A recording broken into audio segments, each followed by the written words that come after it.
But Jari, tell us about like sometimes it doesn't go as planned, and you had a horrible incident. Well, I had a near to death moment. I should say it has to be here, somewhere over here.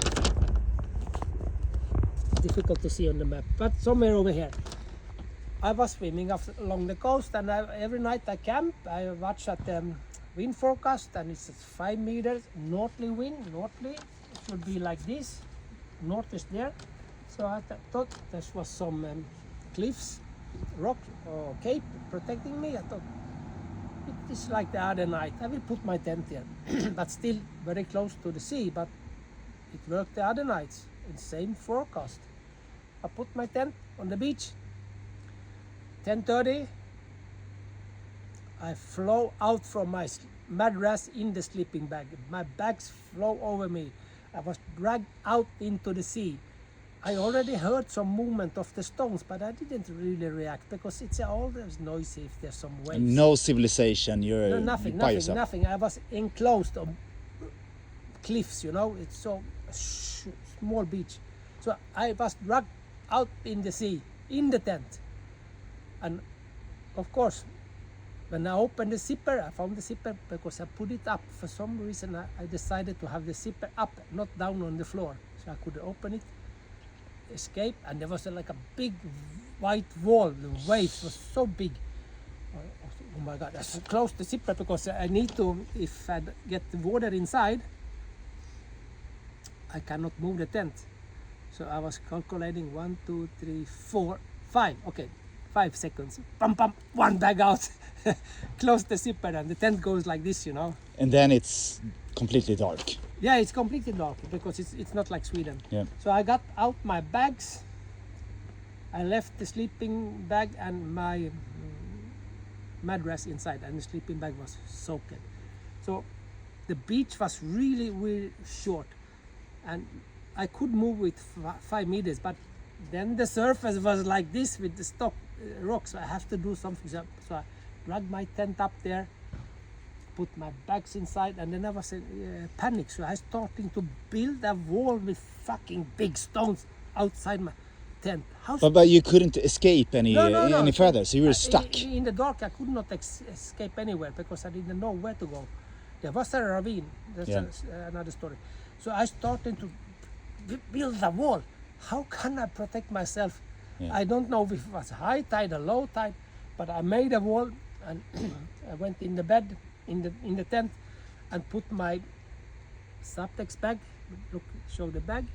All my 3 bags I put inside the tent, inside the zipper, and the outer tent I left down because I don't want the waves to hit the door opening with the zipper. So I left the outer tent down. I was sitting there 6 hours on my mattress with my wet sleeping bag around me and listening, and I soon started to learn the waves, which way will hit, because it made a different sound. Boom, boom, and you know, protecting feet against the bag. Take us with the emotions. Like, so first you were panicking, of course. No, I was not, but I didn't act as you should. Why would I build a wall with stones against the sea? It doesn't make any sense. But in the moment it did. But guess what happened? The next day there was a ravine. In the morning at 6 o'clock it started to get some light. So I went out and went looking. Oh, fuck, there's a small place I can actually put in the ravine. But the forecast has been raining.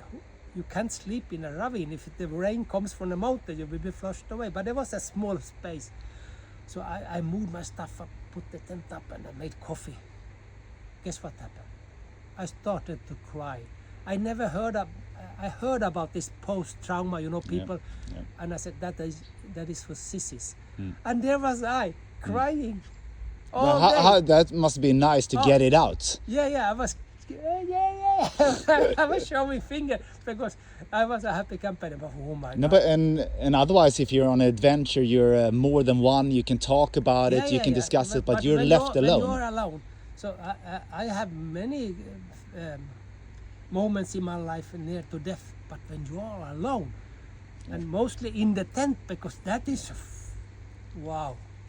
Yeah, and that's also like you have your life packed in there with food, with water and everything. That's your supplies to survive. In your remote place, nowhere to go, you need your gear. Yeah, and imagine, 2 tent poles cracked, nothing more. That's it. From One that. hole in the bottom, small hole, nothing more. But to get the tent out, the pins had to jump out from the connection, the small rings where you put them. They had to get stuck down in the surface between stones. So I have to struggle to get the tent out also. But as I said, oh my God, I made my coffee and I started to cry and said, yeah, go fuck. And that is true. Yeah. I survived. Yeah. I was, oh my God. So what did you learn anything from that experience? What I learned. I always look at the wind forecast on the place where I am. Yeah. But when you are exposed for open water like this, you have to make the big picture. So the day after, I opened the windy app and the rewind. I was looking, and down here was the big swell, and the swell came in the night. And when the swell comes, it comes like this. It's been traveling a long way. Yeah. So that was the surprise. So earlier I've been in some more protected area, but here suddenly I learned my lesson. Yeah.